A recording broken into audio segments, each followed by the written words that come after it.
প্রত্যেককে এডুস্প্রিন্ট চ্যানেলে স্বাগত।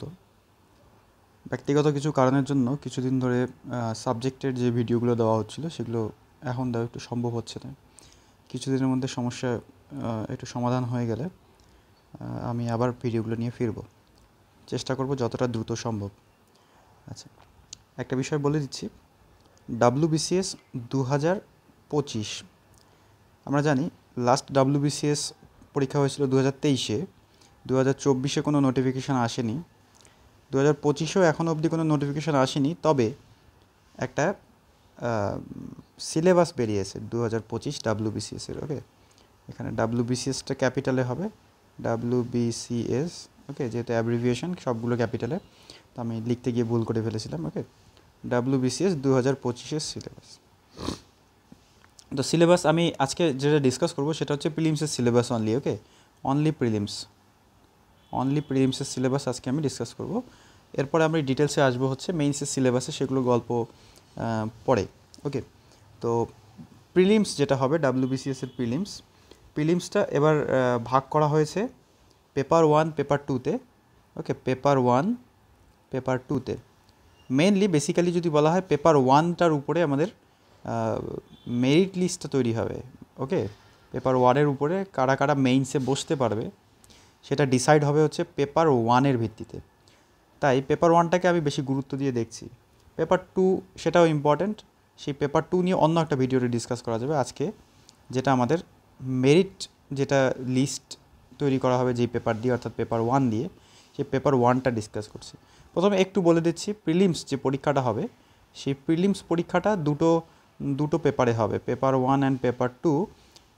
দুটো পরীক্ষার জন্যই আমাদের প্রথম পরীক্ষাটা যদি বলা হয়, প্রথম পরীক্ষাটা 200 নম্বরের হবে, দ্বিতীয় পরীক্ষাটাও 200 নম্বরের হবে।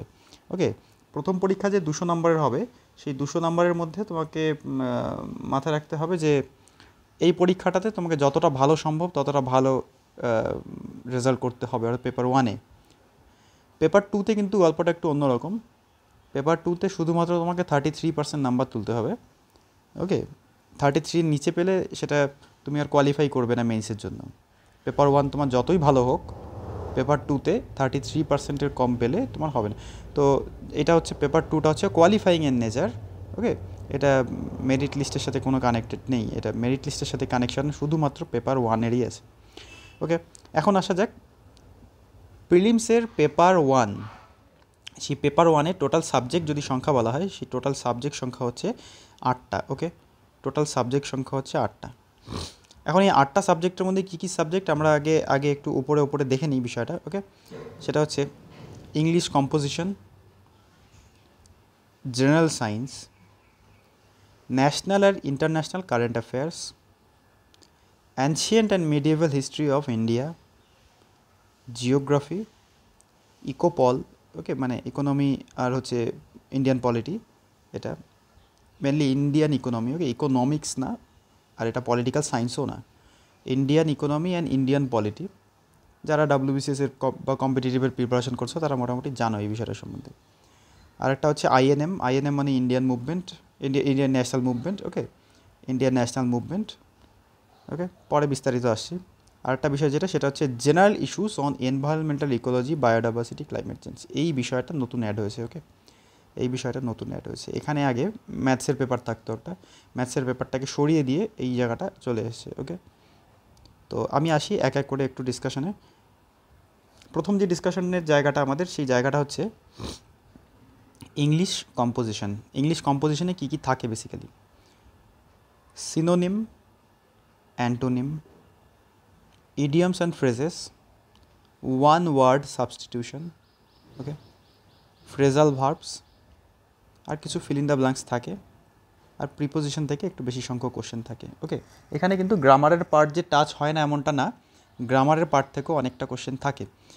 ওকে, কিন্তু অন্যান্য পরীক্ষা যে সমস্ত CGL বা CHSL-এ যে সমস্ত পরীক্ষাগুলো হচ্ছে, সেই পরীক্ষাগুলোতে যেমন গ্রামারের পার্টকে বেশি জোর দেওয়া হচ্ছে, যেখানে ন্যারেশন বলো, ভয়েস চেঞ্জ বলো, এই সমস্ত জিনিসের উপরে বেশি গুরুত্ব দেওয়া হচ্ছে। এইখানে সেই গুরুত্বটা একটু কম।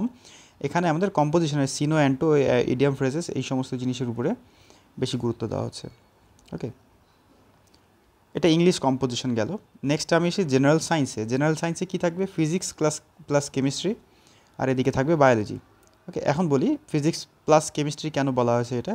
এটা অ্যাকচুয়ালি ফিজিক্স প্লাস কেমিস্ট্রি বলার উদ্দেশ্য হচ্ছে তোমাদের মাধ্যমিক লেভেলে তখন ফিজিক্স, যারা বাংলা মিডিয়ামে পড়েছো তাদের ফিজিক্স আর কেমিস্ট্রি আলাদাভাবে কিছু ছিল না, তাদের যা ছিল সেটা হচ্ছে ভৌত বিজ্ঞান। ওকে, তাদের ভৌত বিজ্ঞান ছিল। আর বায়োলজি বলে যেটা ছিল সেটা হচ্ছে আমাদের জীবন বিজ্ঞান ছিল। তো সহজ ভাষায় যদি বলতে হয়, জেনারেল সায়েন্সের পার্টে মাধ্যমিক লেভেলের ভৌত বিজ্ঞান আর মাধ্যমিক লেভেলের জীবন বিজ্ঞান।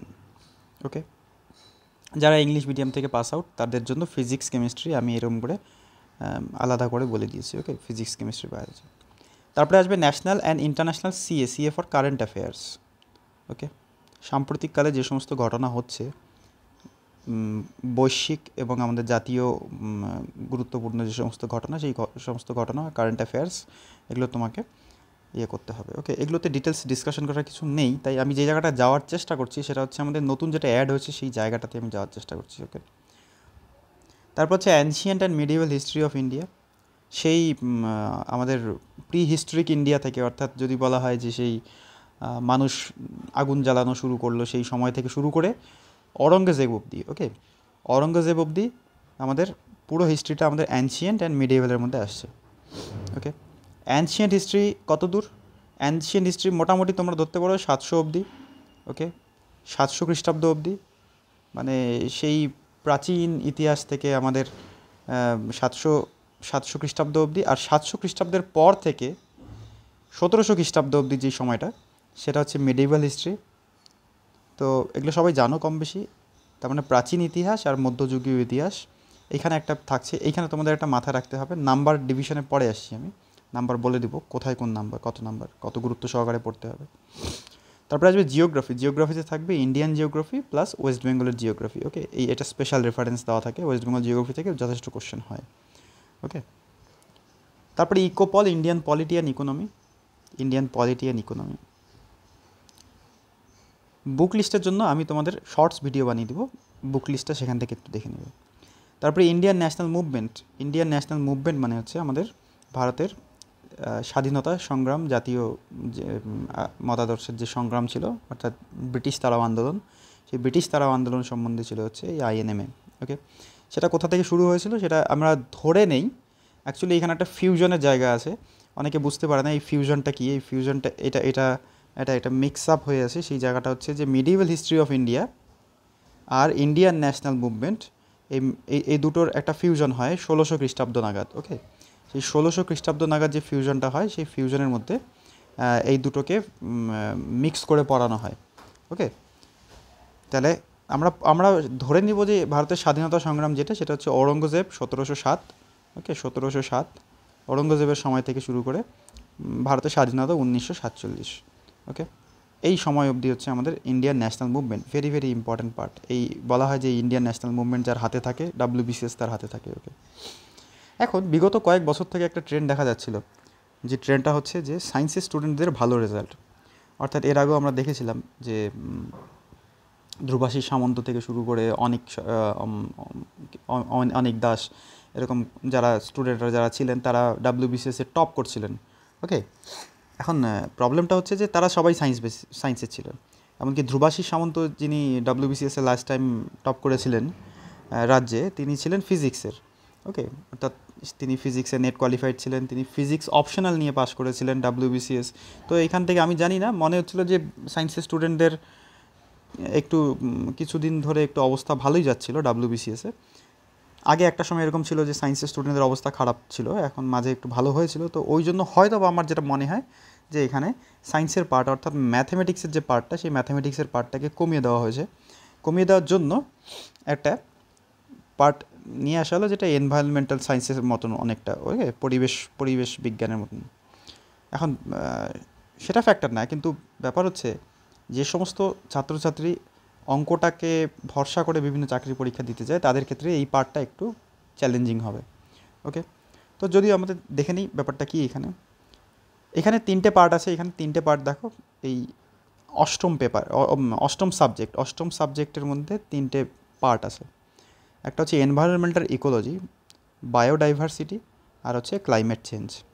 3টে পার্ট, এনভায়রনমেন্টাল ইকোলজি, বায়োডাইভার্সিটি আর ক্লাইমেট চেঞ্জ। আমরা এক কথায় করে দেখি, ভেঙে দেখি একটু, এই তোমাদের জন্য এটাকে ভেঙে আমি এই ক্রাক্সটা বানিয়েছি। এনভায়রনমেন্টাল ইকোলজি যেটা আছে সেখানে আমরা দেখব প্রথমে যে চ্যাপ্টারটা, সেখানে ইকোলজি সম্বন্ধে ধারণা, তারপরে ফুড চেইন, ফুড ওয়েব, ওকে, অর্থাৎ খাদ্য শৃঙ্খল, খাদ্য জালক, এই সমস্ত সংক্রান্ত পড়বো এখানে। তারপরে বায়োকেমিক্যাল সাইকেলস, বিভিন্ন রকম নাইট্রোজেন চক্র, অক্সিজেন চক্র, এই সমস্ত কার্বন চক্র, এই সমস্ত চক্রগুলো আমরা পাই এখানে, সেই চক্রগুলো সম্বন্ধে এখানে পড়বো। বায়ো ডাইভার্সিটি, এখানে জৈব বৈচিত্র্য সম্বন্ধে পড়বো, ওকে। ডিফারেন্ট টাইপ অফ ফ্লোরা, ফনা, এই সমস্ত নিয়ে এইখানেই পড়াশোনা হবে মেনলি। তো এই দুটো পার্ট ওই জন্য কিন্তু খুবই ইম্পর্টেন্ট, আমি দেখো হাইলাইট করে রেখেছি, স্ক্যান করার ফলে হাইলাইটারটার কালারটা একটু ফেড আপ হয়ে গেছে।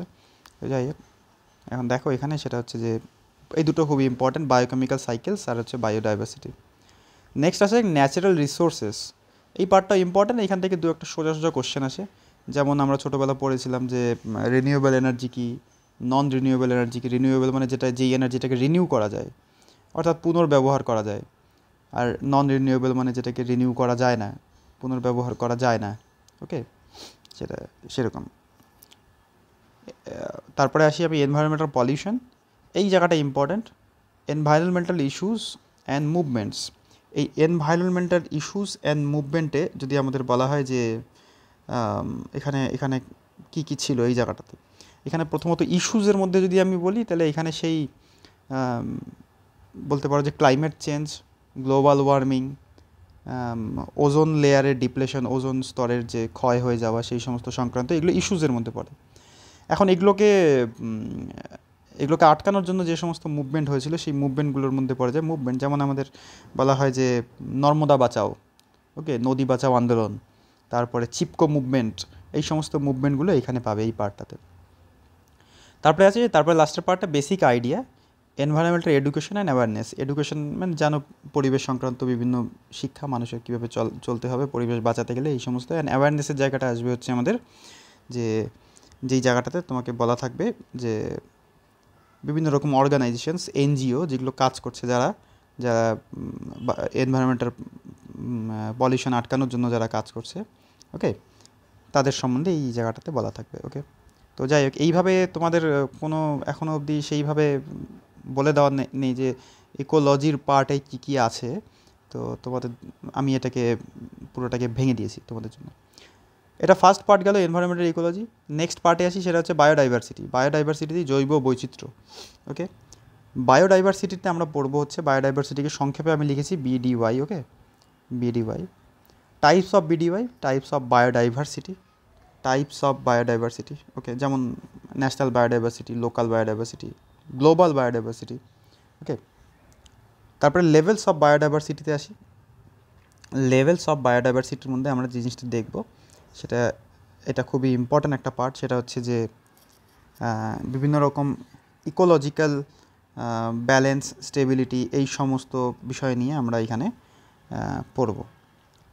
নেক্সট হচ্ছে ইম্পর্টেন্স অফ বায়োডাইভার্সিটি, এটা তো সহজ জিনিস। এখানে যেটা পড়ার ইম্পর্ট্যান্ট জায়গা সেটা হচ্ছে বায়োডাইভার্সিটি হটস্পট, ওকে, বায়োডাইভার্সিটি হটস্পট, অর্থাৎ আমরা জানি যে ইউএসের ইয়েলোস্টোন ন্যাশনাল পার্ক একটা বায়োডাইভার্সিটি হটস্পট, সেই সংক্রান্ত বিষয়গুলো, ঠিক আছে, এই বিষয়টা এখানে দেখবো যে বায়োডাইভার্সিটি হটস্পট ইন্টারন্যাশনাল প্লাস ইন্ডিয়ার যে সমস্ত বায়োডাইভার্সিটি হটস্পট আছে সেই সংক্রান্ত বিষয়গুলো আমরা এখানে দেখব, ওকে।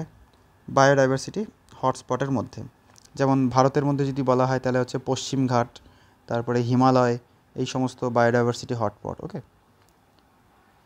Next threats and conservation of biodiversity. এখানে তোমরা থ্রেটসের মধ্যে তোমরা জানো যে গাছ কাটা থেকে শুরু করে নদী ধ্বংস করা, এই সমস্ত বিষয়গুলো এখানে থাকবে থ্রেটসের মধ্যে।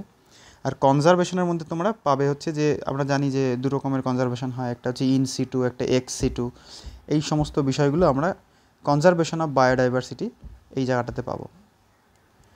নেক্সট আইইউসিএন যেটা আছে, আইইউসিএনের মধ্যে আমরা পাবো হচ্ছে যে আইইউসিএন তোমরা জানো যে বায়োডাইভার্সিটি ওরা কনজার্ভ করার জন্য এরা বিভিন্ন রকম কাজ করছে বড় বড়, সেই আইইউসিএনের কাজগুলো এখানে পাবো। এক্সটিংশন অফ স্পেসিস, কোন কোন স্পেসিগুলো যেগুলো বিভিন্ন রকম স্পেসিসগুলো তারা ধ্বংসের মুখে, এনডেঞ্জার থেকে শুরু করে এক্সটিংক্ট, ইনস্টিংক্ট, হাবিজাবি, এই সমস্ত এই বিষয়গুলো এখানে আমরা পড়বো। নেক্সট হচ্ছে রেড ডেটা বুক, ওকে, রেড ডেটা বুক, ওকে। তারপরে আমরা পড়বো হচ্ছে বায়োডাইভার্সিটি লজ অ্যান্ড পলিসিস, ওকে। জাতীয় স্তরে এবং ইন্টারন্যাশনাল স্তরে যে সমস্ত জাতীয় স্তরে এবং ইন্টারন্যাশনাল স্তরে যে সমস্ত বায়োডাইভার্সিটি লজ অ্যান্ড পলিসি করা হয়েছে সেই বিষয়গুলো সম্বন্ধে আমরা পড়ব, ওকে। তারপর হচ্ছে অর্গানাইজেশনস অফ বায়োডাইভার্সিটি রিলেটেড যে সমস্ত অর্গানাইজেশন আছে সেগুলো, যেমন IUCN, ওকে, IUCN, WWF, তারপরে United Nations Environment Programme Nairobi কেনিয়ার যেটা, ওকে। এই সমস্ত সংক্রান্ত আমরা অর্গানাইজেশন সম্বন্ধে আমরা এই জায়গাটাতে পড়ব। তো মার্ক করা জায়গাগুলো তোমাদের মোস্ট ইম্পর্ট্যান্ট পার্ট, ওকে। তো এটার একটা স্ক্রিনশট নিয়ে নাও, তারপরে আরেকটা স্ক্রিনশট নিয়ে নাও এখানে, ওকে। Thank you.